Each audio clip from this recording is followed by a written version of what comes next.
Hey, what's going on, everyone? Welcome to another video, and today we are going to talk about some more drama, and this time it is actually a little bit more serious, but not as serious as you would think. So we are going to talk about this new CPI data that just came out and the inflation and how it rose 7.9% in February.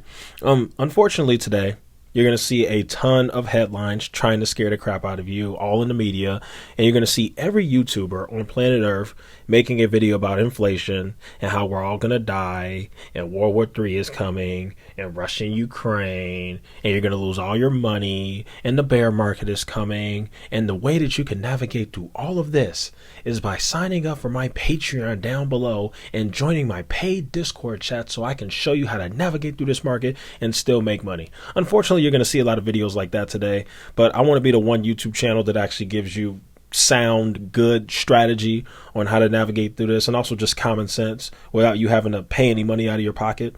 And so let's just go ahead and get right into it. Obviously, inflation is an issue. It is hurting Americans, and I definitely recognize that. It is hurting me. When I go to the grocery store, I am paying more. When I go to the gas pump, I am paying more. I actually just bought a car a few months ago. I paid more for that, unfortunately. So I get it. I understand. However, as it relates to stocks, this is nothing to be worried about. As a matter of fact, I'm probably going to buy more stocks today. If there's an overreaction, right now I'm looking in the pre-market and it looks like most stocks are only down 1 to 2%. So that's not big enough for me to buy. But if stuff starts going down another 10%, then you best believe I'm going to buy the dip again, because this is just getting ridiculous. Like, here's what we know, okay? Let's just give out some facts here. So what we know is there is still, here we go with these ads, there is still a ton of excess liquidity in the market. There's still a bunch of money on the sidelines. And that's why I don't think we are going to have a bear market. I think there's just too much money on the sidelines for us to have a sustained bear market. We may have a small bear market here and there. Like maybe the indexes will head into bear market territory, but will we have a full-blown bear market? I really don't think so.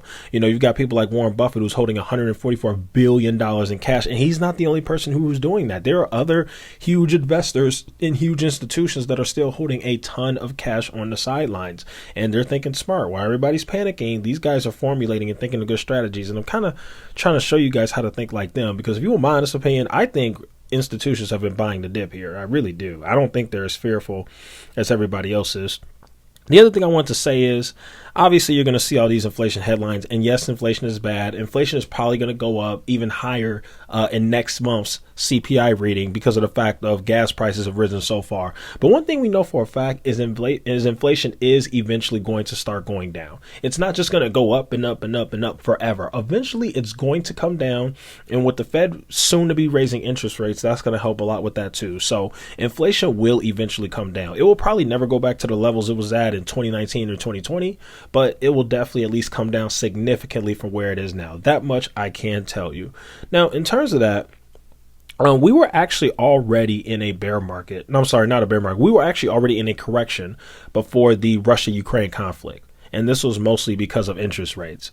So I think Russia and Ukraine definitely had a little bit of an impact here. But honestly, if I could be honest with you guys, I think we were going to have this pain in the market regardless. I don't think the Russia-Ukraine thing changed too much. It definitely changed some things. But I still think we would have had a red market in the first half of 2022, just given the fact that the Fed is raising interest rates. And that's just my honest opinion. Now, the other thing I want to say, and I feel like we've said this so many times, but if you really look at it, most of the really good stocks, I mean, if I could just go to here, like even like a Visa, let's see year to date. So year to date, Visa is down 9%. Like if you look at most of the really good stocks with the strong balance sheets and the great fundamentals, they're not in a bear market. It's really these hype stocks that are in a bear market. It's these hype stocks that have crashed. And I want to make sure everybody understands that, because my portfolio actually isn't down that much, because as you know, DraftKings and Arrival, which are my two hype stocks, and SoFi and Snapchat, only make up less than 5% of my portfolio. I have very small positions in all of those companies relative to my overall portfolio. Most of my portfolio was Apple, Apple, VOO, Tesla, you know, just all the big companies, Microsoft, things like that. So I'm not down as much as everybody else, because I mostly have good stocks in my portfolio. And that's something that I really think people should pay attention to. certain stocks are in a bear market, but not every stock is in a bear market. So this is a great time to rebalance your portfolio if that's something that you want to do. And also, the last thing I want to say is everybody is bearish right now. And normally, when everyone is bearish, they're normally wrong. And right now, literally every single person is bearish. Literally everybody. Everybody on Twitter is bearish. Everybody on CNBC is bearish. And everybody on YouTube is bearish, which is normally a good sign, because normally when everybody feels a certain type of way, normally it never pans out that way because you just can't predict this stuff. So I think the fact that everybody is so bearish is actually making me feel kind of happy to buy stocks, and shows me that I'm doing the right thing. So now I just want to get into what kind of stocks I'm looking to buy. I'm not looking to buy any crap. I'm looking to buy the best companies in the world. So I have been taking a look at Visa lately. I've been waiting on Visa to come under 200 for a while. Visa rarely comes under 200 these days, but it finally did. So if Visa were to go to like 190 or lower than that, Visa is definitely a stock that I'm looking to buy. Another really great stock is AMD. I actually got really lucky on this one. I am still up huge on AMD because, believe it or not, I started buying AMD in the $70s and $80 range, and AMD is still at $100. So I've made very, very nice gains in this company because I happened to get in early. So I did get lucky with that. But honestly, even at $100 even, I would still buy this company. I mean, AMD is just a fantastic company. And this is another one of those companies that I 100% believe will outperform the market over time. I really believe that. Another company that I've really been trying to get into, and I do own a little bit, but I want to build my position, is NVIDIA. That is another really, really good company that you are definitely going to want to get into. NVIDIA is another one that I strongly believe is going to outperform the market. Now, NVIDIA looks to be in a bear market. NVIDIA is down 23% year to date, but that's okay. NVIDIA is just such a great company. I just don't see how you could not grab this stock. But, so stocks like that, obviously Apple, obviously Microsoft, the plan hasn't really changed. I'm really sticking to the winners, especially while we're in this correction. I think once we get out of this correction and things start to get more positive, maybe I'll start to buy some of the more riskier stocks.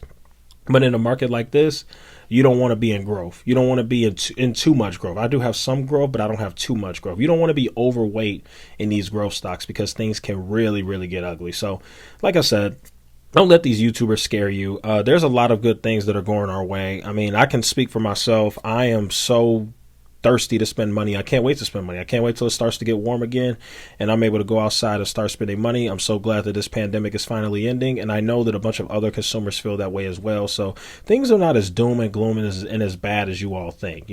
Some of these bad things that are happening will eventually pass. Inflation, the Russia-Ukraine conflict, all of those things will eventually pass. And just like history has always shown, this time will have proven to have been a great buying opportunity. And so I'm taking advantage. I'm not being fearful. I'm not sitting in all cash. I have some cash, but I'm not sitting in all cash.